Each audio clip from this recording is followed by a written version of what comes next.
Dissolve the apartheid So what would you like to Allow see happen, Palestinians- Hassan? Do you not understand the English language? What's going on, everybody? I hope everyone's having a fantastic evening, afternoon, pre-noon, no matter where you are in the world. I'm Hassan Piker, and this is the HasanDaily broadcast coming to you live from not sunny, but instead gloomy, 62 degrees and cloudy California, Los Angeles. Folks, we're live and alive, and I hope all the boys, girls, and MBs are having a fantastic one. We are live directly from stolen Tongva soil. That's right. We're live. We're alive, and I hope all the boys, girls, and MBs are having a fantastic one because today's a beautiful day. Today's a wonderful day. Today is Tuesday. You made it onto the CHINAMAXXING story on Fox News? Yeah, I heard. We'll get started on CHINAMAXXING first, and then we'll get to the news. Ways and Means Committee holding a hearing to look into claims that foreign actors may be secretly influencing U.S. nonprofits. A report alleging that the far-left group Democratic Socialists of America has foreign ties that are working to undermine federal authorities under the guise of protests, saying they found, quote, the DSA's rhetoric matches the anti-U.S. propaganda. This is so funny. It's like, yeah, it's because the anti-U.S. propaganda coming from foreign adversaries is correct. It's not anti-U.S. propaganda.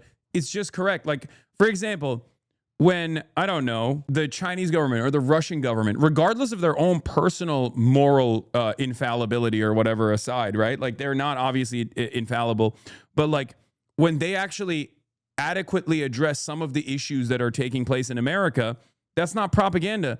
That's just a reflection of reality. And it's ironic because a lot of people don't know this, but back in the day, during the civil rights struggle in the United States of America, the USSR would boost a lot of protests. The USSR would routinely talk about the instability in the country and talk about how, you know, the American government was actually mistreating black people and brown people.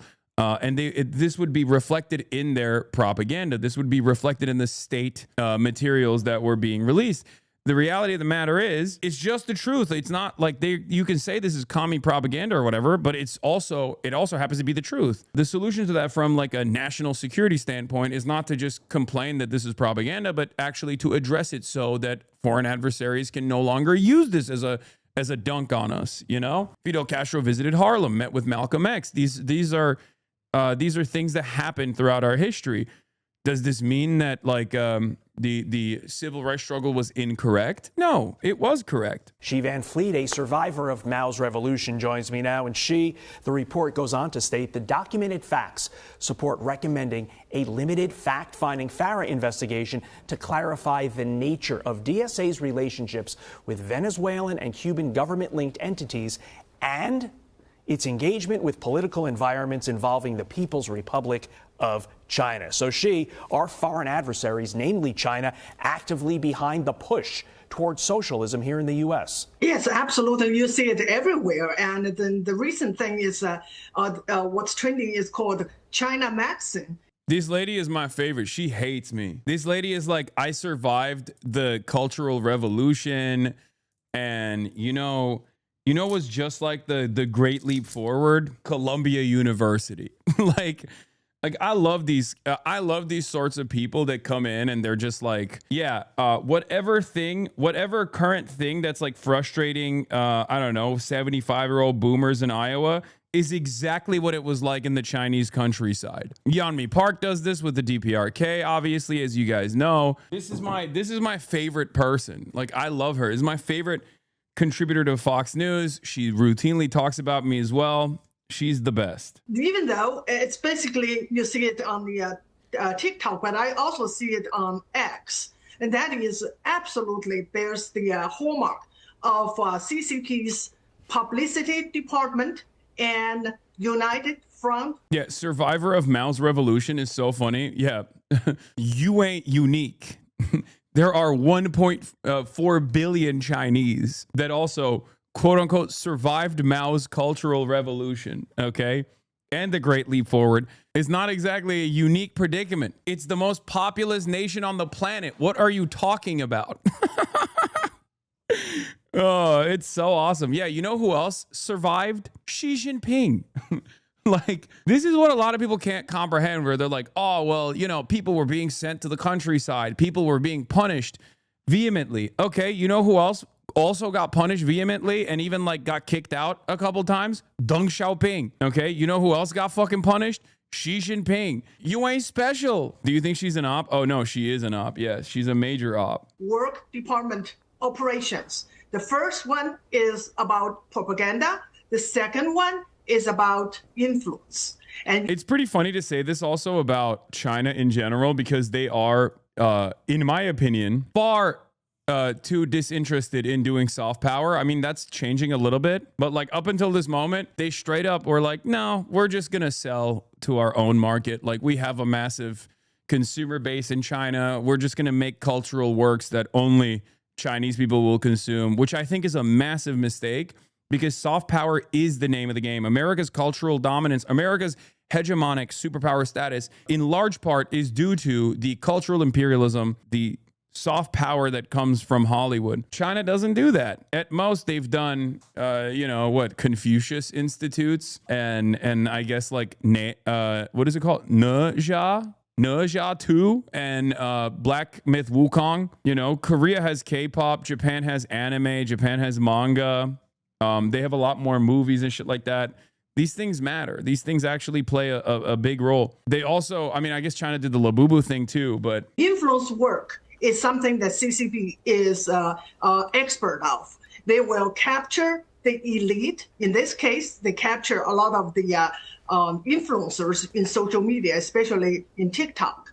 And most of the people who are influenced have no idea that they are the target. And some, of course, they do because they get paid handsomely. And one of the examples is Hasan Piker. He went to China for 2 weeks and come back a Chinese, now leading the CHINAMAXXING on the social media. Yes. Hey, Michael from Pennsylvania. Notice how she said I'm Chinese now? Oh, look at me. I'm Michael from Beijing. No, you're not. Hey, yo, did you hear that? Let's run that back. She said I'm Chinese. Let's go. And most of the people who are influenced have no idea that they are the target. And some, of course, they do because they get paid handsomely. And one of the examples is Hasan Piker. He went to China for 2 weeks and come back a Chinese, now leading the CHINAMAXXING on the social media. But there is a more important question to ask. Why the Chinese influence be able to capture the American audience, the young people especially? And I think it is really because of the educational system. I think you're right. You're 100% right. Yeah. But you mentioned CHINAMAXXING, and you kind of given a little detail on it. I want to explain a little bit more to the audience of what CHINAMAXXING is. You mentioned it's on TikTok. It's the newest craze. And basically, it's young Americans romanticizing and glamorizing living in communist China. Quote, CHINAMAXXING isn't just a lifestyle trend. Many of the young influencers praising Chinese culture are actively denigrating America.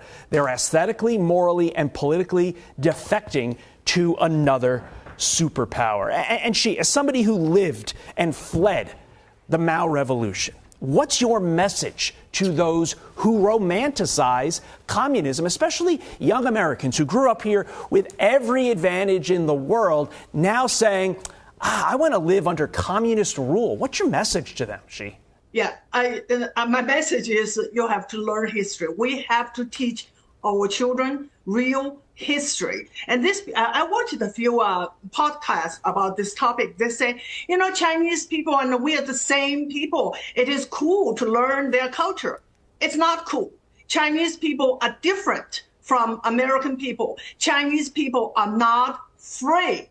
And this is something that we have to teach our young kids. And this is so not funny. About learning another culture. This is about... Bro, she's so funny. She's literally like, Chinese people are different. Chinese people are different. It's like, okay, well, you're Chinese. Like, what do you mean? It's not cool to learn Chinese culture? Oh, God, I got so much Chinese shit, dude. It's crazy. I always keep that motherfucking thing on me, too. Speaking of Chinese state materials that are inherently anti-imperialist in nature, that exclusively and specifically talk about uplifting the third world, uplifting countries that have been dominated by colonialism and imperialism. Here is one of those works. I worked at a tattoo shop that was owned by a Chinese national who felt exactly the same way as this lady. Yeah, there's many such cases, many such instances. I don't personally care. Who cares? Who cares? Whatever, let them chirp. As conditions deteriorate in the United States of America and it becomes unavoidable, the American condition becomes an unavoidable reality. As the trajectory of the Chinese development becomes glaringly obvious, you think they're going to be able to fucking hide it? Also, where's your governance of China by Xi Jinping? Fake glaze? Oh, God, keep chirping, keep chirping. Central Committee. More like free market capitalism. That's what you should change your name to, honestly. Laissez-faire. Michael from Pennsylvania, not Beijing. For years, I was the only glazer. You're a latecomer.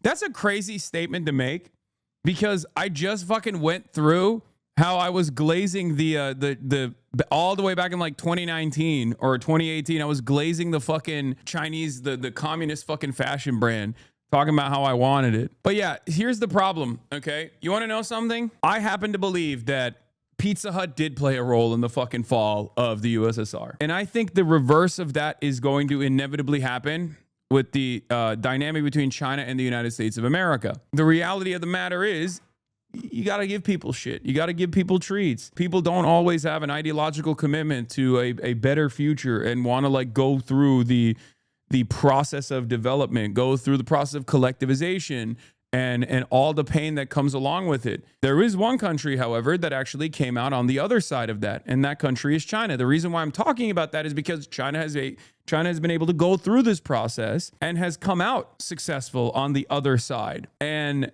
because of that reason, now, when you look at the Chinese trajectory, the Chinese state's trajectory, and compare it to the American state's trajectory, it becomes increasingly clear that one country is going up, one country is developing, one country has a prosperous future, and the other is the exact opposite. So if there was a similar analysis to be made leading to the fall of the USSR, the illegal dissolution of the USSR, if there was analysis to be made there about like what some of the issues were, I think you can make that same analysis now as to why it's virtually impossible for the American youth to avoid CHINAMAXXING. Rejecting our value, our culture, and it is, as you said, romanticized communism. Yeah, like they can keep chirping about the big red menace and all of this stuff. Meanwhile, all of our elites are pedophiles. The cost of living has not been solved at all. It's getting worse and worse for people. There's so much poverty. There's so much death. There's so much destruction all around us. All we know how to deal is lead around the globe. And then people have this expectation that you're supposed to sit there and love what you're experiencing because like the alternative is far scarier. But people have the capacity to see the alternative with their own two eyes, partially as a consequence of the social libertarianism that like Western countries have as far as like free speech, free flow of information. Regardless of the propaganda efforts, people can still see what's going on over there and go, well, that seems pretty good to me. I don't know. Maybe we should try that shit. This is the next, next anti-communist segment be like, former Viet Cong speaks out. That's funny. The reason why my parents hated communism is because they didn't have treats. They were told that the reason they don't have treats, no blue jeans, no rock is because of communism. It never went deeper than that. When you have a communist state with treats, that kind of propaganda don't work well. Exactly. That's like a major issue. I think a lot of people don't factor in different ways of governance because all matter of governance is authoritarian inherently. That's what the government does. It's authority. Right. And what a lot of people don't realize is that like treats are a major fucking part of this process. They're a major part of the struggle. If a government actually offers commodities and treats, it gives a sense of comfort and security. A government must offer the diversity of choice, even if it's like fallacious, even if it's not real, even if the choice is actually coming from like 3 fucking producers overall. The very fact that you feel like you have a choice to begin with is what makes people comfortable. These are the things that people have to keep in mind. And I do like that, like, these are the reasons as to why China has been seen in the way that it's being seen currently.